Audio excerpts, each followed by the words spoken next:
Good morning, it's Suze with your daily intention for June the 2nd. Today's word's a really interesting one, resourceful. Resourceful. What comes to mind with the word resourceful? Is it about you being resourceful? Is it about the world being resourceful, full of resources? Is it about maybe yourself or others not being resourceful? See, whatever feeling comes to us with a word, that's the vibe that we send out.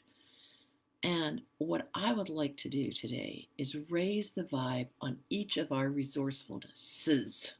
I know, grammatically, but it's the vibe we're looking for. And so, resourceful. It's kind of like my mom used to say, do what you can with what you've got from where you are.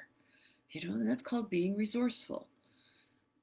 What might you employ? And so thank you so much for joining me this morning. I see we've got Jennifer, good morning, and Marnie, and Heather, and Crystal, and Susan. Thank you so much for joining in. So resourceful. Now, what comes to my mind is about being resourceful ourselves. There's a lot of talk around law of attraction and what do we do to attract this, and all of that stuff's just looking in the rearview mirror. But let's take a page out of my mom's book and let's do what we can with what we have from where we are. So, what resources do you have? Now, immediately people's minds often go to finances, but you have a whole lot of other resources. In fact, maybe like me, you've discovered just how many resources you have. While we've been in the COVID lockdown and unable to go shopping, we didn't really run out of much of anything at our house except maybe fresh fruit and vegetable. But we had frozen, and that was being resourceful. And we planted some seeds and grew our own lettuce and arugula and spinach. That's resourceful. And you know what? We didn't really run out of anything else, and we didn't really stock up. So we discovered that we had stored more than 3 months of resources to keep us going. And interestingly enough, I still have a shelf of books I haven't read, projects that haven't been gotten to yet. You probably do too. So rather than seeing them as, oh gosh, I haven't got to that yet, look at them as resources in your life. All kinds of things. Heather's mentioning so many tools in your toolbox. Yeah, what resources do you have?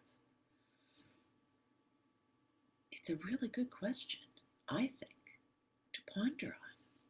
Now, here's the thing about the law of attraction. Many people think that all you have to do is raise your vibe and then, whoosh, the heavens deliver. Well, it's sort of like that. But there is a little piece in there that sometimes gets missed, and that is action. Some kind of action needs to happen, not only from the universe or the spiritual, the unknown side, but from your side. So what resources might you employ today? What resources do you have within you, maybe that make you unique? What resources? Thanks so much for joining us, Carrie and another Marty. We're talking about being resourceful.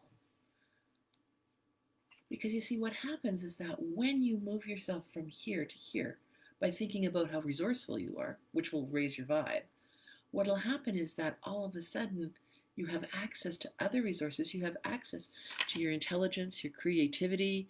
You have access to your toolkit that Heather's mentioning. When you're on this side of the line, it feels like you don't have any resources. So start looking at the resources that you do have and how might you employ them today. So I give myself permission to list out all of my resources. Well, you know what? That might be too big. Let's do it. I give myself permission to list the resources I have. Okay, let's breathe that in. One of your resources is your energy. And so where might you employ that resource today? Where might you bring that resource to the table? The best of who you are. Resourceful. Crystal's saying some of her resources include friends, family, community. Yeah, what resources do you have at your fingertips that you may not have been thinking about because you've been thinking about other things, maybe lack? So give yourself permission.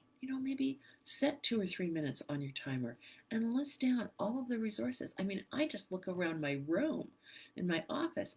I bet you I've got 50 pens in the various containers on the 3 different desks. That's a lot of resources.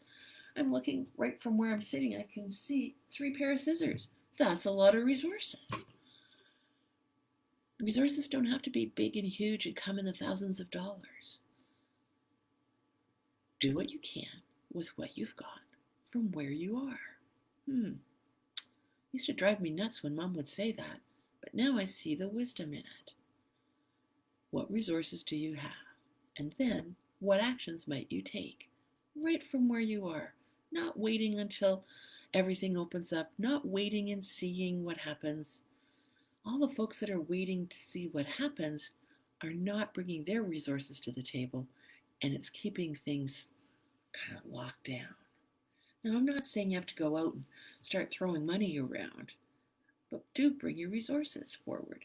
Yesterday, one of the things that we did was Phil built a new island for us in that kitchen. And the old island was just too small for our kitchen and for what we needed. And so we were looking at it, and Phil said, what should we do with it? I said, let's just put it on Marketplace and give it away. And so we did. As we were heading out for a couple of an hour last night, I put it on. When I looked at my phone again, I had over 25 responses of people saying, I'll come and pick it up. They were so excited. Resourcefulness. What do you have currently that is not resourceful for you but might be for somebody else? And why not think about just gifting it? Resourcefulness. Give myself permission to be resourceful. Because another thing I know about the law of attraction is the more that you give, the more that comes back to you. It's also called the law of reciprocity. You don't give with that expectation. But when you give, it automatically puts you on this side of the line and then more able to receive the good in your life. There are a lot of resources, a lot of resources. People are mentioning things like the internet, technology, a home to live in. Absolutely. Can you imagine being in this lockdown without having internet access? There's a lot of people in the world that do. Can you imagine being in this lockdown without having a pantry with food in it, or a freezer with food in it, or access to a store that has food in it? A lot of people are there. Now, we can go feel sorry for them, or we can count our blessings. Like my mom's voice just jumped in again. We can count our blessings and recognize how resourceful we are. So choose to find out what resources you have. Look at those resources, and if it's not resourceful for you right now, if it's just taking up space, free it to be a resource for someone else. One man's garbage is another man's gold. And I'm not that you're giving away garbage, but it's just done. You're done with it. It's no longer a resource for you. So you may want to look at freeing up some space for that. The fastest way, I remember Bob Proctor saying, fastest way to get a new couch is to move the old couch out so that there's space for it to come into, so that you can imagine and visualize what you'd like there. So what are you free to bring your resources to today? Might be resources of energy. Might be one task that you're going to complete. Resourcefulness. You are resourceful already, and you can expand that. Here's to all of us bringing our best resources to the table and pulling us all out of this kind of lack and harsh place. And let's send positive vibe. We can all do that. Let's send positive vibes to the States. They could really use those resources right now. And we've got them. So grateful to be a Canadian. And we are not without our own challenges. I get that. But as long as we keep Oh my, this is so bad. We are not raising the vibe. Let's raise the vibe so everyone is respected, honored, and appreciated. We all have that resource. Take care. We'll see you tomorrow. Bye for now.